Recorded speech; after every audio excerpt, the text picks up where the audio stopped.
Καλύπτουμε τις ανάγκες του σήμερα, δίχως να θυσιάζουμε την ικανότητα των επόμενων γενεών να ικανοποιήσουν τις δικές τους. Αυτή είναι η πραγματική έννοια της βιώσιμης ανάπτυξης.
Όμως μέσα στο περιβάλλον αναπτύσσεται και η ανθρώπινη δραστηριότητα.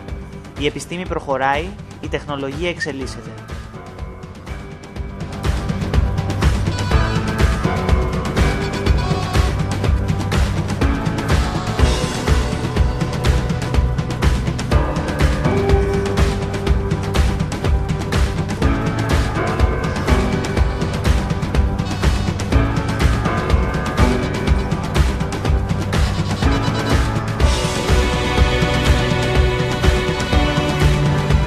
Πρόκειται για μια εθνική προσπάθεια να οργανώσουμε, να αναπτύξουμε και να αναδείξουμε την εταιρική κοινωνική ευθύνη των επιχειρήσεων της χώρας μας και να δείξουμε ότι η βιωσιμότητα και η λειτουργία της κάθε επιχείρησης είναι άρρηκτα συνδεδεμένη με το κοινωνικό της έργο. Αντιλαμβανόμενοι ότι το περιβάλλον αποτελεί βασικό πυλώνα ανάπτυξης και δραστηριοποίησης για κάθε εταιρεία και όμιλο, αναπτύσσουμε σε ολόκληρη την Ελλάδα το νέο σύγχρονο μοντέλο περιβαλλοντικής επιχειρηματικής δράσης. Από το Σεπτέμβριο του 2013 κάνουμε την αρχή.